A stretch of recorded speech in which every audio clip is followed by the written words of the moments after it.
India പാകിസ്ഥാനെ Gaza model കൈകാര്യം ചെയ്യുമോ? പാകിസ്ഥാന് തീപാർന്ന മുന്നറിയിപ്പുമായി ഇന്ത്യൻ കരസേനാ മേധാവി ജനറൽ ഉപേന്ദ്ര ദ്വിവേദിയുടെ വൻ മുന്നറിയിപ്പ് ഇറങ്ങി. പാകിസ്ഥാൻ എന്ന രാജ്യം ഭൂമിശാസ്ത്രത്തിൽ വേണോ വേണ്ടയോ എന്ന് ഇന്ത്യൻ സൈന്യം മാത്രമായിരിക്കും തീരുമാനിക്കുക. ഭീകരത ഇന്ത്യക്കെതിരെ ഇനിയും തുടർന്നാൽ അത് ഓപ്പറേഷൻ സിന്ദൂർ 1 കാണിച്ച സംയമനം ഇന്ത്യ കാണിക്കില്ല എന്നും മുന്നറിയിപ്പ്. തീർച്ചയായും ഉയരുന്ന വൻ ചോദ്യം ഇതാണ്: പാകിസ്ഥാനിൽ ഭീകരവാദം ഉണ്ടായാൽ ഇന്ത്യക്ക് എന്താണ് കുഴപ്പം?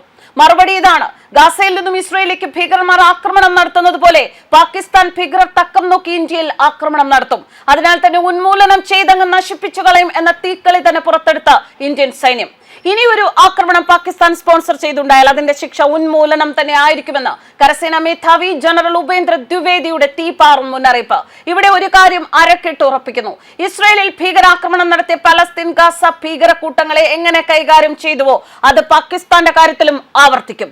ഇതല്ലാതെ ഇന്ത്യൻ കരസേനാ മേധാവി ജനറൽ ഉപേന്ദ്ര ദ്വിവേദിയുടെ തീപാറും മുന്നറിയിപ്പ് നൽകുന്ന സന്ദേശം മറ്റൊന്നുമില്ല. ഭൂമുഖത്ത് പാകിസ്ഥാൻ എന്ന രാജ്യം വേണോ വേണ്ടയോ എന്ന് തീരുമാനിക്കുമെന്ന് സൈനിക മേധാവി പറഞ്ഞാൽ അത് പാകിസ്ഥാനെ നിഗ്രഹിക്കുമെന്ന് തന്നെ മറുപടി.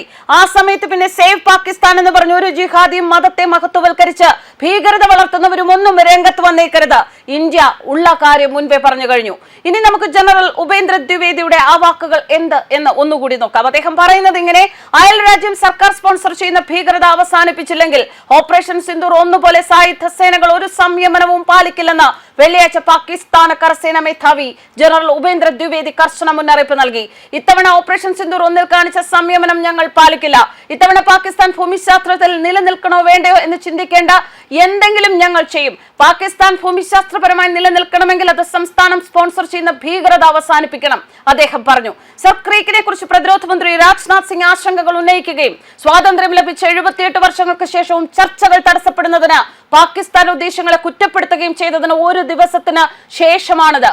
പാകിസ്ഥാന്റെ ഏതൊരു ശ്രമത്തിനും ശക്തമായ നടപടികൾ നേരിടേണ്ടി വരുമെന്ന് അദ്ദേഹം വ്യക്തമായി പറഞ്ഞു.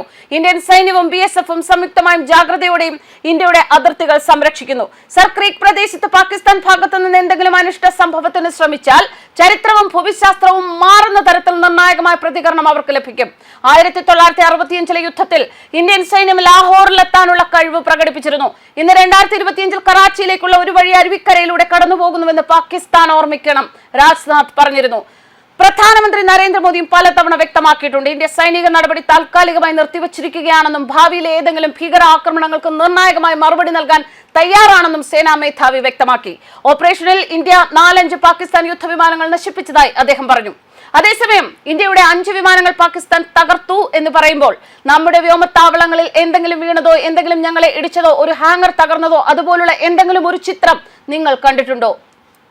അവരുടെ സ്ഥലങ്ങളുടെ നിരവധി ചിത്രങ്ങൾ ഞങ്ങൾ കാണിച്ചു, പക്ഷെ അവർക്കൊരു ചിത്രം പോലും ഞങ്ങളെ കാണിക്കാൻ കഴിഞ്ഞില്ല.